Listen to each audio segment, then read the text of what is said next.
right, Ken, while we have a second here, why don't you tell us what everybody's driving today? Well, everybody's driving what they call a bug or a speedster. And what it was back in the Model T days, you might have had a touring car or a sedan, and after it got old and dilapidated, you could take the body off and throw it away. And Ford was very clever because all they had was a wooden firewall here with a real simple little panel to cover the engine. And so the rest of this body is a replica of what you would have done in 1930. This would be a 15-year-old car, was rusty and junk. And of course it's got new fenders and it's really fixed up nice. Okay, John, tell me a little bit about how today started. What's this all for? Well, you know, Ken Austin is a noted philanthropist, and earlier this year we had the Newburgh Noon Club Rotary auction, and you know, Ken was trying to figure out some way to contribute, so he sold training courses in Model T driving. And it was a great idea at the time. A lot of people bought it. A lot of money was made by the Rotary for its foundation. For, you know, the youth in Yamhill County, and it's just been terrific. It's been a lot of fun, and it's just an example of the way Ken operates. You know, he's a very successful person. He's always giving back to the community, and of course he volunteered the Allison Inn and Spa here. You know, 5-star hotel that's changing the whole landscape of Newburgh, and you know, we're just happy to have Ken out here because he is certainly a resource. Ford had 3 pedals on the floor, and so you need both feet to go into reverse. You need both feet for neutral and brake, because neutral is halfway down on the clutch pedal. All the way down on the clutch pedal is low gear. Low gear. Mm-hmm. And you take your foot off of it and you're cruising down the highway, you're in high gear. But you got to hold it halfway down at an intersection, and this one on the brake. So you've got to have a hand throttle, because there's no way you could get your foot over there. The other trick is reverse is the center pedal, and so you've got to get your heel on the center pedal and still hold that in reverse, and you've got to be able to run the hand throttle. So is the accelerator? Accelerator is an accessory that I was going to say it's pure an accessory, and it's really only for out cruising on the road. Well, the dash is really pretty basic. We've got a clock here. That was kind of an accessory that people would have so they know what time it was, and especially if you did some road racing and you would want to know the time that you were going to get at a checkpoint. A speedometer is clear over on the right side, and that is driven from the right front wheel. There's a cable up there, and that was an accessory.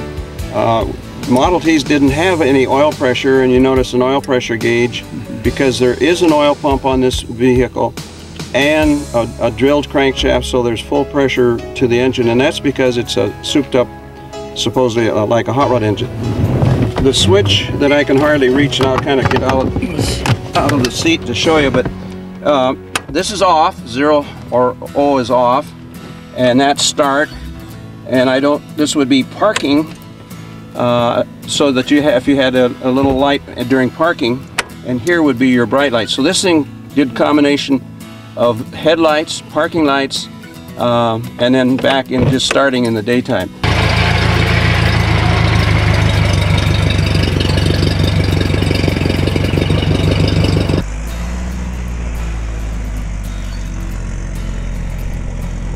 Tell me what it was like. You know, it kind of defies your natural way of driving, because quite frankly, you know, you're used to pushing a clutch in to stop, not to go. So other than that, once you got the rhythm of it, it felt very good. John, for those that don't know, why don't you tell some folks about the Allison? Well, the Allison Inn and Spa here is it's a 5-star destination resort that the Austin family decided to build here as part of their contribution to the Newburgh economy. Also, this is a gateway now to, Oregon's wine country, because this is where it happens. The Willamette Valley is where all the famous Pinots come from and all of that, and people are taking advantage of this. Their occupancy rates are great, and it's really opened up Yamhill County to tourism. If you're a wine aficionado, you know the Austin family for the Allison. Yeah. But that's not what the Austin family is most famous for. Why don't you tell us a little about the business of the Austin family? Well, Ken the Elder, as we call him, because he's Ken the Second and his son is Ken the Third. He was down at the Bonneville Salt Flats. He's building his own hot rods. He built his own heads, his own intake manifolds. So machining and mechanical things were pretty natural for Ken. And then as he grew up, so to speak, he got into the dental manufacturing business and, of course, built ADEC, which is the Austin Dental Equipment Company, out of nothing right here in Newburgh. He and his wife, Joanne. Okay, now tell us a little bit about ADEC. I mean, ADEC is a lot larger than most of us think. Well, yeah, I mean, it employs 1,000 people here. This is their headquarters. They're very active in Europe, and if not the largest, it's one of the largest dental equipment companies in the world.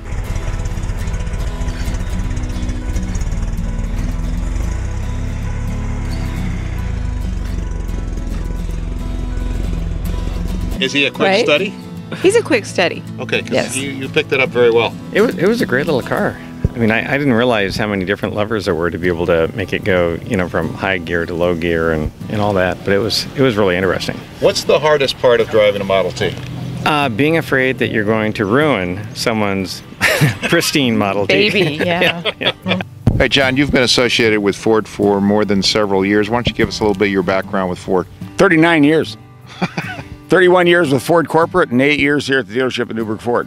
Okay, now what's your first knowledge of Model Ts? Tell me. Well, I mean, it's like everybody else's, you know. I mean, you knew that the Model T started it all. They built 25 million of them, most of them black. And, you know, and that's then it moved into the Model A and then up from there. And this one here is a 1915 transport vehicle. This is an old shuttle bus that they used to use at the railroad station.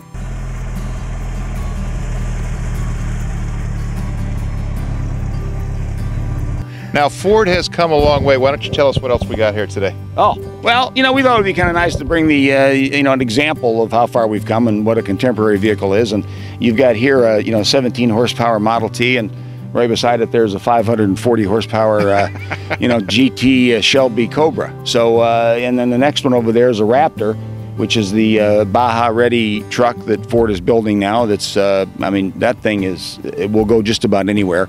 And then, of course, the farthest one down is the Flex, which is sort of like the contemporary version of this, because you can haul a lot of people in it very comfortably. Not that this was comfortable. But you look at this, you look at these seats. You got seats here. These are just benches, loose benches that they used to put in the back of this thing to sit on. I'm not seeing belts. No seat belts, no padding. What about my side curtain airbags? The seats weren't even fastened to the floor. I mean, you know, it's the way it was. So, you know, and it's easy to see if something happened, you're going right through the windshield and out of the That's right. truck. So, hey, things have come a long ways in a lot of ways.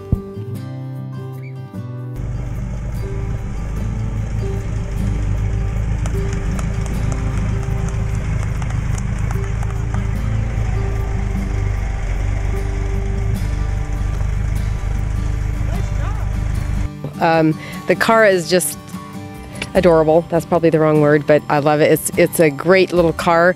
Fun to drive. The 3 little pedals we had down there, and I only killed it one time. I was very impressed. Okay, how about coordinating everything? Yeah, trying to make sure when you needed to get into neutral that you were only halfway on the pedal. That was kind of tricky. Yeah, it was fun though. I'm so glad I did it. And what a great thing that Ken let us do for Rotary. That's super.